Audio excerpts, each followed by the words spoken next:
Hey guys, thank you so much for coming back. And if you're new, welcome. Today I want to speak about empathy and compassion. And if you're like me, you probably thought that those were the same things, but apparently they're not.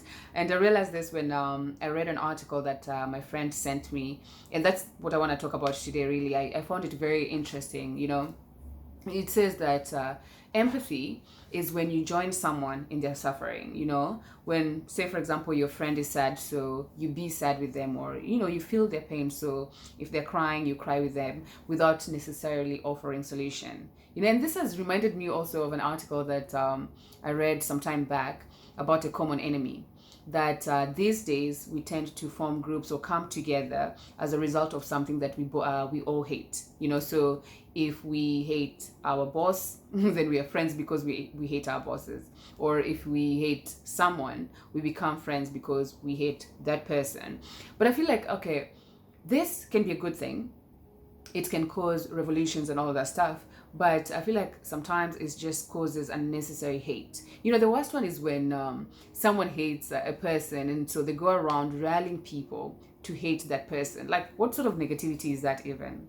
But anyways, let's get back to empathy and compassion. As I said, empathy is joining someone, feeling their pain, but compassion is taking it a step further. You not only feel their pain and try and understand what they're going through, but you sort of like be able to get yourself out of that situation just for a little bit and be able to offer solution. So instead of just feeling the pain, you offer something that can help them. All right. And so yeah, that is why this article says that compassion is actually better than empathy. And they give 4 examples that I wrote down that I wanted to talk about. That the 4 reasons as to why compassion is better than empathy. The first one is empathy is impulsive while compassion is deliberate. And like, I understand that, when we see someone suffering, the first thing you do is you feel bad for them. Okay, so like, it's something that is unconsciously, like, you unconsciously do. So any feeling, any empathetic feeling, or any empathetic thoughts are just sort of like our human nature. It's something that just happens, but when you decide to help someone, it's something that you've thought about. It's something that you've contemplated, because you go through it and you say, okay, so this is how I can help this person. And you can already see that being compassionate is really better than, because being compassionate is better than being empathetic, because you're actually doing something, coming up with solutions to help solve a situation, right? And then the other reason is that empathy is divisive while compassion is unifying. And something that I didn't mention about empathy is we tend to be more empathetic to people that are closer to us, people that are in your close circle. Say, for example, your friends, your family, your aunt, just people that are close to you.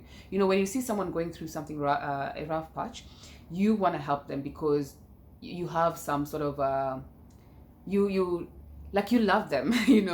You love them, and so you don't want them to suffer, so you also go suffer with them. But if it's someone that is not in your close circle, sometimes you like, okay, no, it's not in my, you tell yourself that it's not in my place, it doesn't affect me in any way, so you don't go ahead and help these people. And so you can already see that there's also that dividing factor about empathy. And with compassion is helping regardless. You help regardless of their religion, regardless of their sexuality, regardless of their gender, or even race. And we've seen this most of the time, really. I know we've all seen those clips where there's an unrest between a religion, maybe Christianity and Islam, and then you see pictures of, say, Christians standing in front of Muslims as they pray, things like that. They're helping regardless of these people's religion. So that is compassion. It's one of those things that make us believe in humanity again. And then the third one is empathy is innate while compassion is active. Well, empathy, you sit, suffer with them, don't do anything, and so it's just dormant, it doesn't do anything. But compassion is you taking action, you finding solutions, and so you see why it's active. And then the last one is empathy is draining and compassion is regenerative. As I said, if you are not helping your friend, let's say, for example, your friend has been fired during this COVID. So many people are losing their jobs. They've lost their job during this COVID, and so they're down because, first of all, the times are very uncertain, and so it's really scary for someone to live without a job. And so, without you coming up or trying to come up with a solution to help your friend, you sit and be sad with them.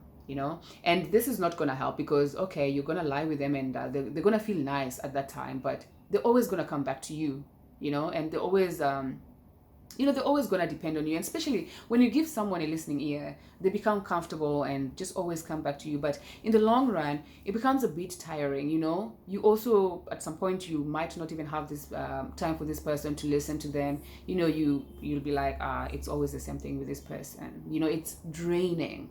But with compassion, it really is regenerative, because when you help, I don't know about you guys, but when I help, or rather when I impact someone's life positively, it makes me feel good, and then really actually motivated to do more of what I did with this person. So yeah, that's all about empathy and compassion, and I hope you understand the differences, and I hope you be more compassionate as opposed to being empathetic. I'll see you in the next video. Thank you so much. Bye bye.